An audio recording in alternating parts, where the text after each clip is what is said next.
Hey everybody, I hope you're doing well. I hope you're having a good Sunday. I am actually feeling a little bit better about a lot of things than I was last week.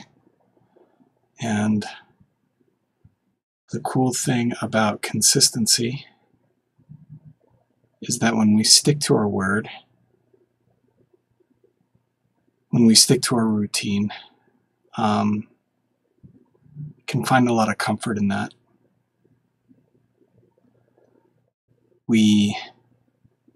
There's less guesswork in routine, I find. And with all the variables that we have in our lives, having a good routine doesn't necessarily take away the variables, but it makes how we plan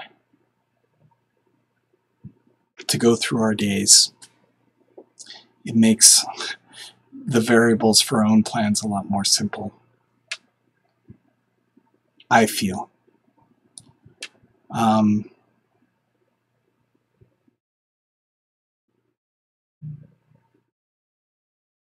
Sorry, I'm just trying to post some stuff here on social media. See if we can get some people into the chat.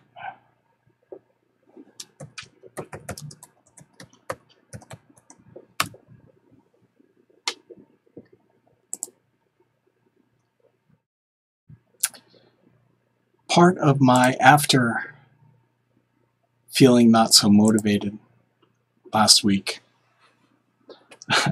I then turned it around and kind of got ahead of myself. I'm currently going to school. I'm majoring in psychology and sociology at a university here in Washington. And I like to plan. I like to know that things are in order. The next step, whatever it is going to be, is in place. That's part of, in my keeping a routine for my daily life. I also try and sometimes plan too far ahead into my future life.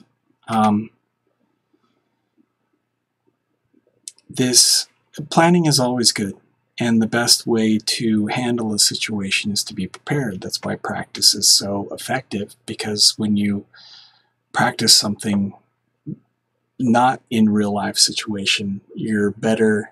Not that you'll be perfect when it comes to a real life situation, but you'll be better prepared because you've sort of, in a way, kind of handled similar situations, only not in real life. So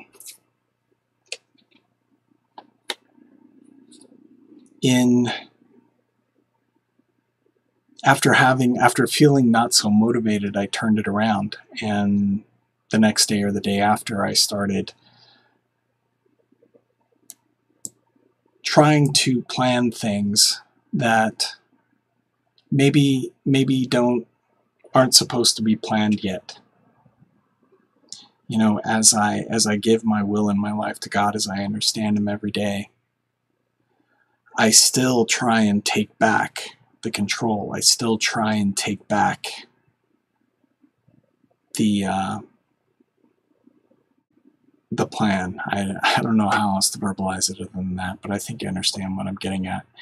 And so I got ahead of myself, and I actually found myself in trying to plan. I'm not quite done with my degree, so I'm thinking about what I'm going to do afterwards and wanting to work in the field. I do have a chemical dependency professional trainee license here in the state of Washington, so I plan to work as an entry-level counselor and at a treatment program. But this live stream is not intended to be like it's not a professional advice, obviously, from the scrolling here. But I'm any practice is good practice of just speaking, just being able to speak. So I put my application into a website which kind of searches in the area, and you can put your resume up, and I started to get phone calls. And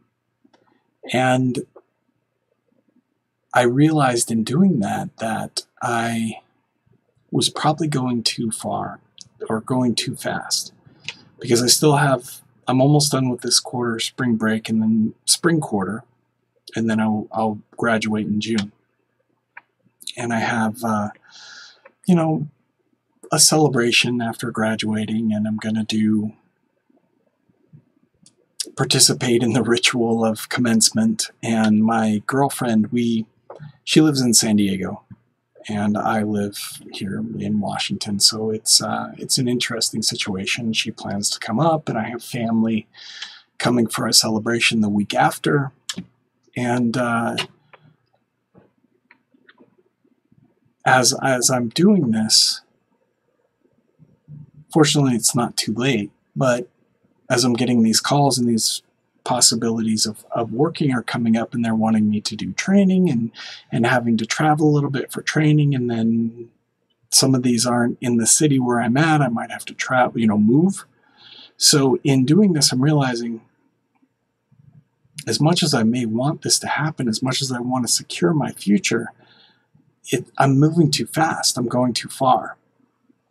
And I was able to diffuse the situation of moving forward with something without seeming like a flake, without seeming like I wasn't really interested or I wasn't a serious candidate. I mean, there were certain caveats to this job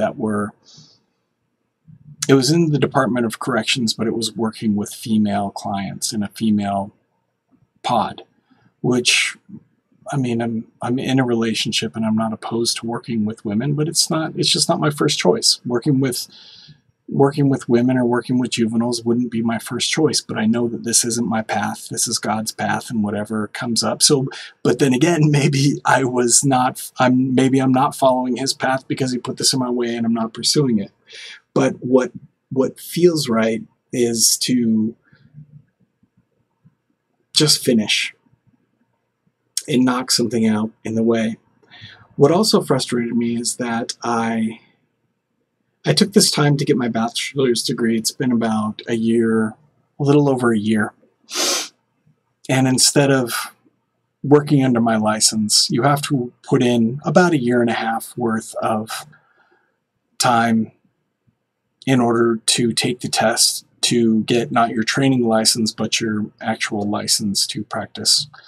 And a lot of jobs, they'll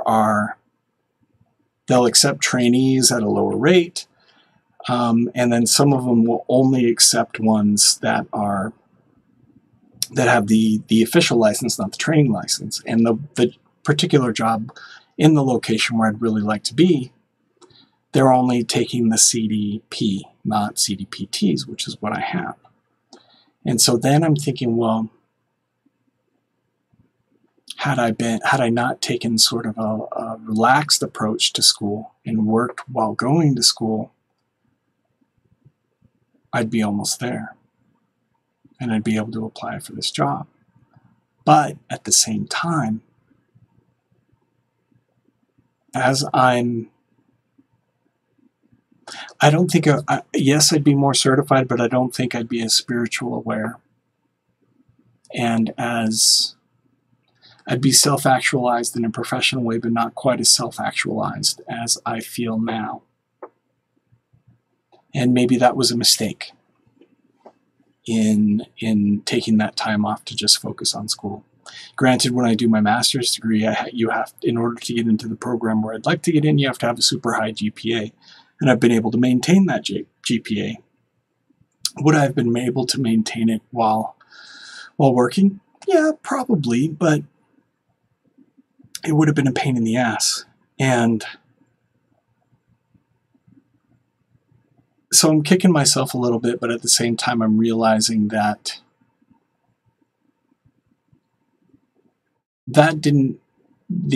anyway, long story short, I got ahead of myself. And if there's nobody in the world who's a better critic of myself than me.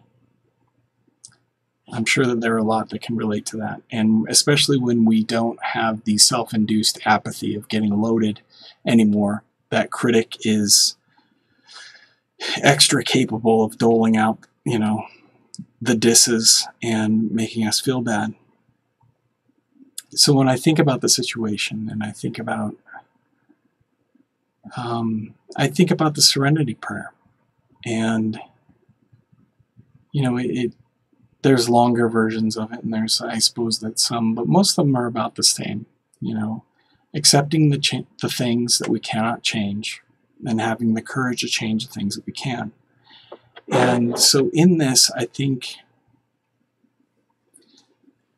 that it is important for me to accept the things I cannot change. I made the choice not to do work and school at the same time. So I need to accept that choice, and I can't change it now.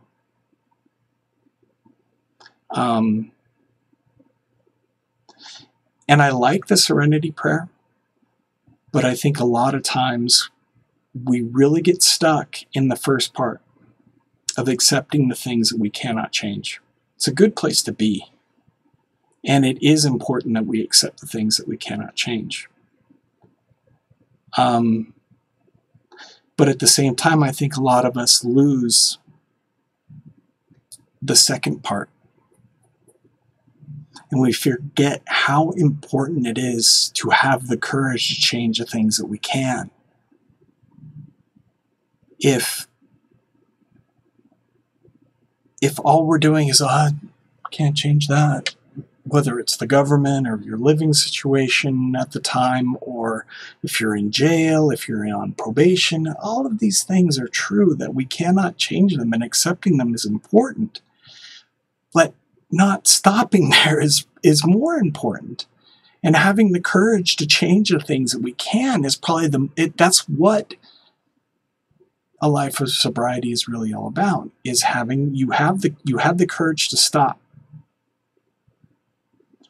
Now we have to continue to have the courage to change the things about us, about our situation, over a long period of time, which I'm learning it's a long process. And we're going to make mistakes, or we're going to do things not as efficiently, or not as at every point. Even though we're making progress, at every point there's going to be missed that part, which just helps us out in preparing for the next part. So as I'm accepting the things that I cannot change, I still have to remember that I need the courage. I need to have the courage to change things that I can. And that is probably that's the hardest but most rewarding of the two scenarios. Accepting the things that you cannot change is a good thing, and it helps set up your mind and your psyche to be in a better spot when shit happens. But having the courage to change the things that you can is probably the most important part of the serenity prayer, and probably where the most serenity comes from. Not at the point, because it says having the courage to change it. So it's going to take a little bit it's going to be uncomfortable. It's not going to be easy. That's why the courage is needed. But after we make those changes, after we've had the courage to make the change, and we continue on our excellence, we are what we repeatedly do. Aristotle, excellence then is not an act, not a single act, but a habit. So when you make the act, you have the courage to act on something. But then making it a habit, making it what we repeatedly do, is also super important. And having the courage to change that, but then also to maintain it over a period of time. I mean, there's no sense. Getting sober for a day or two is not being sober. And I know not everybody is in it for abstinence, for complete abstinence. A lot of people, and God bless them, are able to get off of one thing and stick with another, and their lives are better. that works for some people. It didn't work for me. And I tried like every combination imaginable. It just didn't work for me. And if it works in other people's lives, God bless them. More power to them. I'm not jealous because I like things the way that they are. And it took, though, in order to get to liking the way that things that they are, I had to have the courage to change the current, change where I was at, to change the situation, because where I was pretty terrible. And, all my successes in using were based on lies and manipulation. All of my success now, as I repeatedly have the courage and have the courage to maintain the change that I want to see in my own life, it's just such a much better place to be. And when I have days of less motivation, or I have something come up recently, like I described earlier, where, man, I wish I would have done that. I wish I were a little bit further along in this. It's not near as bad a feeling as getting fired, or effing over my mom, or having people who depend on me feel disappointed, or searching for me because I'm loaded and off somewhere. It's a lot better feeling, though. These types of, I guess they're types of regret, are much better than the types of regret where other people are hurt or disappointed or let down. And it's definitely taken less of a toll on my bank account than drinking and using ever did. And it's nice to go to bed that even though these mistakes happen, or not necessarily mistakes, even though I kind of feel like I could have done something a little bit better, or a little bit differently, it's not an insurmountable thing. I don't feel like my morals were compromised. I don't feel like I didn't go back on my word, which is any gain. Like the successes that I had while using were based on lies and manipulation, without integrity. In any gain that I have now, it's important for me to maintain integrity. And then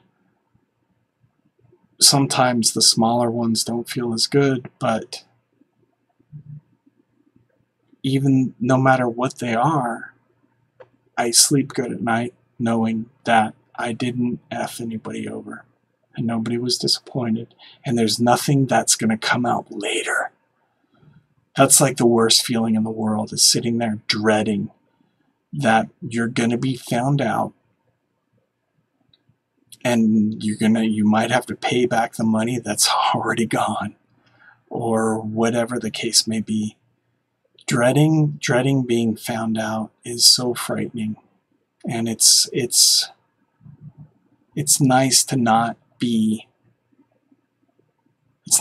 live a life where I have to worry about that anymore, and I'm super grateful for that. I just wanted to come on and talk a little bit on a Sunday. Hope everybody's doing well. If you took the time to watch this, I sincerely appreciate you doing that. And if you have subscribed, I sincerely appreciate you as well. And I definitely look forward to seeing you next week. So thank you so much for listening.